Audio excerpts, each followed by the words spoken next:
Morning, Blair. All right. I've been waiting for this moment for the past 4 years. Ever since I first came to TSA and I saw the first senior give their senior speech. Oh, hey, Kate, you're here.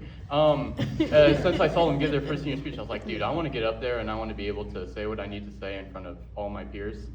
And, the irony in that is once my time came around and it was time for me to start writing my senior speech, it took me just about until almost the last day to actually get it through. So I don't know what that says about whether I'm truly ready for this or not, but we're going to find out right now.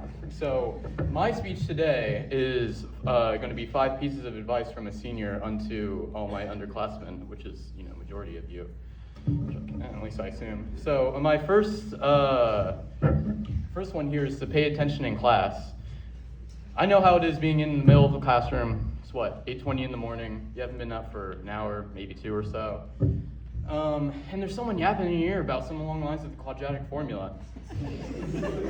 I get it. That isn't exactly what you want to be doing. However, education is an essential part of life. To be educated is to be reliable whenever inquired, wise whenever faced with a problem, and disciplined whenever pressured. Being educated is easier said than done, but if you push through and focus on your grades now, you'll be thanking yourself in the future when you're a self-insured billionaire sitting in a luxury penthouse paid off from all the knowledge you received from school. And I was thinking about that, and a great example of someone who's followed that principle is Mr. Blackstone. He himself...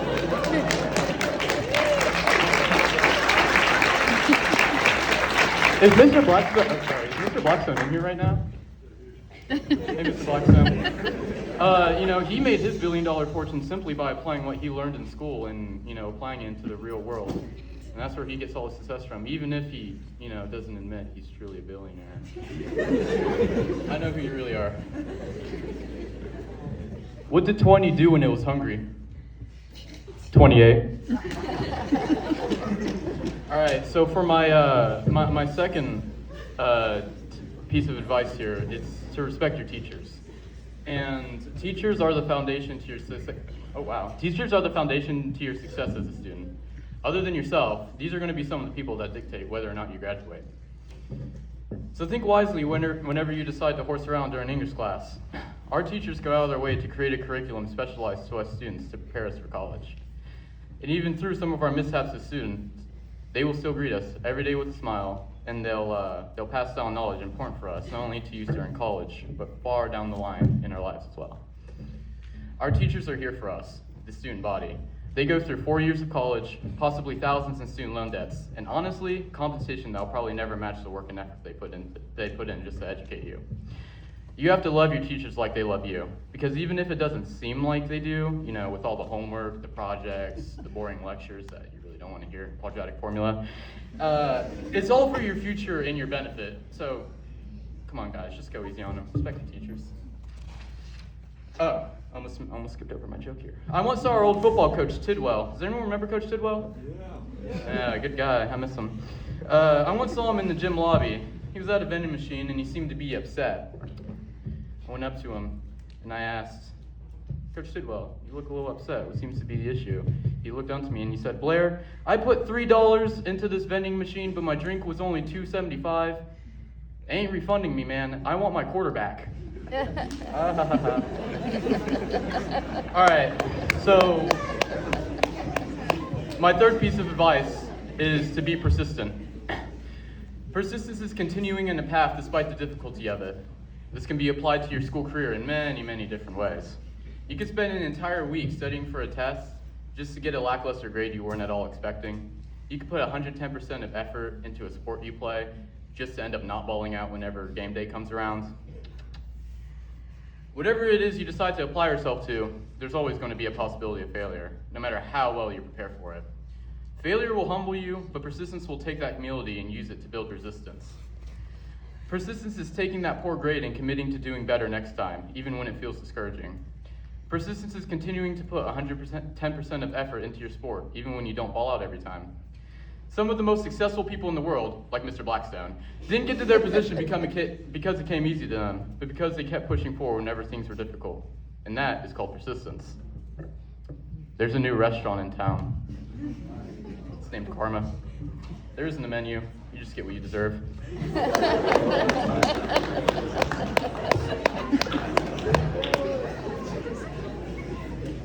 All right. So for my fourth and second to last, I'll get out your guys' hair in a minute here, is the plan for your future. I think one of the biggest regrets high school graduates have is that they didn't plan ahead enough while they had the opportunity.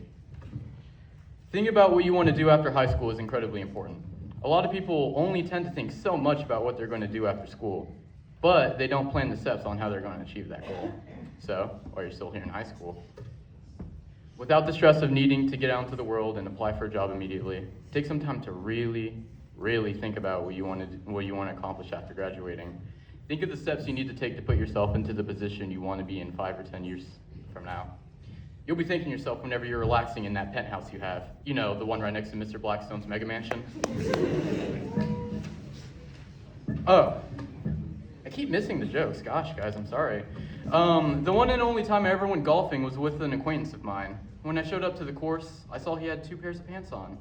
Ever the curious being I am, I made an inquiry about his fashion choice. He chuckled, and with a smirk he looked at me and he said, "Blair, I wear 2 pairs of pants in case I get a hole in one."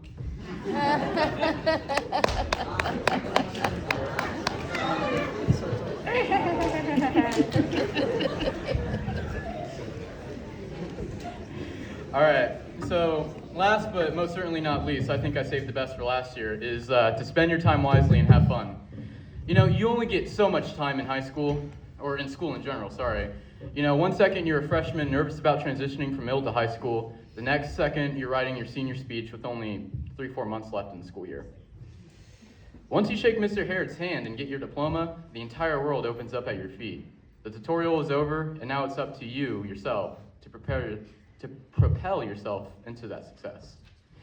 An infinite amount of different opportunities await you, not only after school, but during it.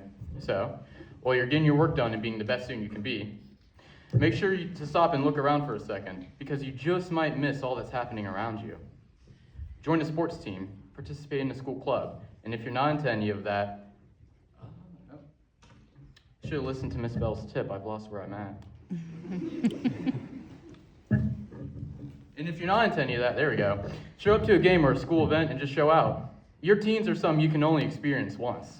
Once you're out in college or working a job, you're probably not going to have the chance to do things like playing your favorite sport, sitting in your favorite class with your favorite people, bantering with your favorite teacher. And I lost it again. Oh, wow.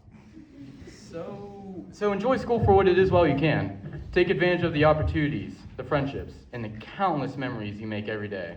Because even if it may not feel like it right now, there will be a day when you're older, you're going to look back on your school days and you're going to say, "Man, I missed that."